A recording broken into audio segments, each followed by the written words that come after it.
Hello parents, welcome back with my another interesting session, that is this, that, these, those. Actually this, that, these, those को हम बोलते क्या हैं? ये सारे प्रोनाउन हैं। और प्रोनाउन क्या है? Let's know the definition of pronoun. A pronoun is a word that takes the place of a noun. Pronoun ऐसे वर्ड्स होते हैं जो नाम के बदले यूज़ किया जाता है, नाम के बदले इस्तेमाल किया जाता है उसको। अब ये नाउन क्या है? Noun, a noun is the name of a person, place, things और animals. Noun is nothing but name. Noun का मतलब नाम होता है, चाहे वो पर्सन का नाम हो, चाहे या प्लेस का नाम हो, या तो थिंग्स का नाम हो, या एनिमल्स का नाम हो। नाम को बोलना नाउन कहता है।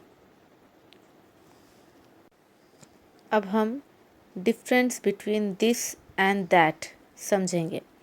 ये दिस एंड दैट दोनों ही सिंगुलर फॉर्म में आते हैं, सिंगुलर फॉर्म में ही आते हैं दोनों भी। इनका कंडीशन होता है, ये दोनों ही सिंगुलर फॉर्म में आते हैं। और दिस को हम करीब के चीज़ों के लिए इस्तेमाल करते हैं और दैट को हम दूर के चीज़ों के लिए इस्तेमाल करते हैं। अब हम किसी को कोई चीज़ बताना हो, करीब की हो तो हम दिस कहेंगे, अगर दूर की हो तो दैट कहेंगे। ये दोनों ही दिस एंड दैट एक ही चीज़ के लिए इस्तेमाल करते हैं, मतलब सिंगुलर, ओनली वन। इसमें मैंने कितने पेन हैं नहीं मेंशन किया क्योंकि ये एक ही पेन है, इसीलिए हम यहाँ पर दिस यूज़ कर रहे हैं एंड दैट यूज़ कर रहे हैं। For example, this is a pen. अब मेरे हाथ में है ये पेन, तो मैं कहूँगी कि दिस इज़ अ पेन, क्योंकि मेरे क़रीब है, मेरे पास है। अब मैं इसको दूर रख कर कहूँगी दैट, एग्ज़ाम्पल। अब मैं इसको दूर रख कर कहूँगी दैट इज़ अ पेन। वैसे ही दूसरा example, this is a book. Suppose this is a book, तो मैं इसको हाथ में लूँगी और मेरे क़रीब करके कहूँगी दिस इज़ अ बुक। अब मैं इसको दूर कर दूँगी, अब कहूँगी दूर होकर दैट इज़ अ बुक, क्योंकि ये मुझसे दूर है इसीलिए यहाँ पर दैट यूज़ कर रहे हैं। अब जब मैं इसके क़रीब हो जाऊँगी या मेरे क़रीब हो जाएगा तो मैं इसे दिस यूज़ करूँगी। और ये किसी भी चीज़ पे आ जाता है, चाहे थिंग्स हो, चाहे ऑब्जेक्ट हो, या चाहे पीपल हो, किसी के साथ भी आ सकता है। देन दीज, दोस, ये कब यूज़ होते हैं? इसका भी कंडीशन होता है, और इसका कंडीशन क्या है? ये प्लूरल फॉर्म में आते हैं, दोनों ही प्लूरल फॉर्म में आते हैं। जैसे this and that singular form में आए थे वैसे ही आते हैं, वैसे ही these and those plural form में आते हैं। हम यहाँ पर ऑब्जेक्ट को, कोई भी ऑब्जेक्ट हो, ज़्यादा नंबर्स में होते हैं, इसीलिए इधर हम उसको दीज और दोस से इंडिकेट करते हैं। यहाँ पर एक से ज़्यादा वाले चीज़ों की बात की जाती है। जैसे दीज करीब के चीज़ों को, पास वाले चीज़ों को कहते हैं। जैसे कि दिस को हम इस एक ही चीज़ के लिए यूज़ किया था, वो भी पास वाले, वैसे ही दीज को हम प्लूरल फॉर्म में यूज़ करते हैं। For example, these are pens, these, because they are in plural condition, so these are pens। अब मैं सारे पेन्स को दूर रख दूँगी, ऐसे दूर रख दूँगी। अब कहूँगी दोज, क्योंकि ये दूर है और ये प्लूरल फॉर्म में है, इसलिए इसको मैं क्या कहूँगी? Those are pens. Next example देखते हैं। दीज आर बुक्स, बुक्स तो नहीं, पेपर्स है मेरे पास। दीज आर पेपर्स, ये मेरे पास है, इसीलिए मैं इसको दीज बोल रही हूँ। These are papers. अब मैं इसको दूर करके कहूँगी those are papers, like that only. These are markers. Markers. करीब है तो दीज कहेंगे, दूर है तो दोस कहेंगे। कब कहेंगे? प्लूरल फॉर्म में होना चाहिए। प्लूरल फॉर्म में होना चाहिए तो इन दो चीज़ों को इस्तेमाल करते हैं। और ये भी सेम कंडीशंस में सेम चीज़ों के लिए इस्तेमाल होता है। कैसे? थिंग्स के लिए, ऑब्जेक्ट्स के लिए, पीपल्स के लिए यूज़ होते हैं ये words.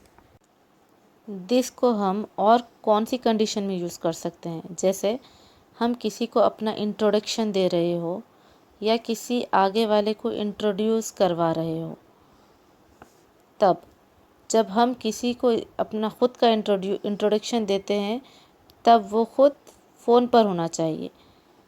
For example, hi, this is Reema here, can I talk to Shalja please? तब दिस आएगा।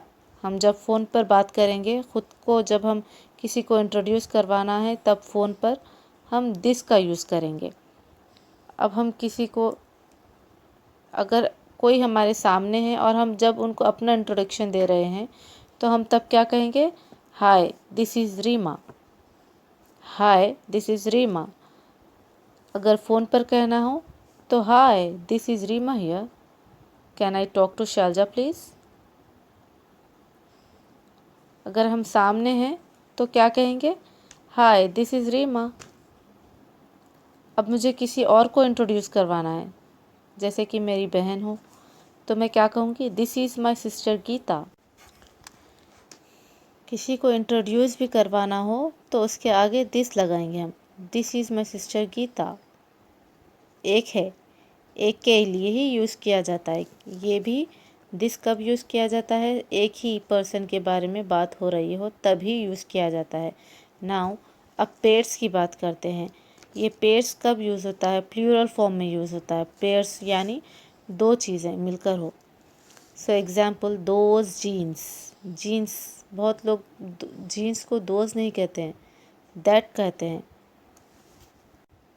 दो चीज़ें साथ हो, पेयर्स यानी। So those jeans, those jeans, क्योंकि ये पेयर में होता है। दोज सनग्लासेस, ये भी पेयर का होता है। दोज शूज़, शूज़ भी पेयर में होता है।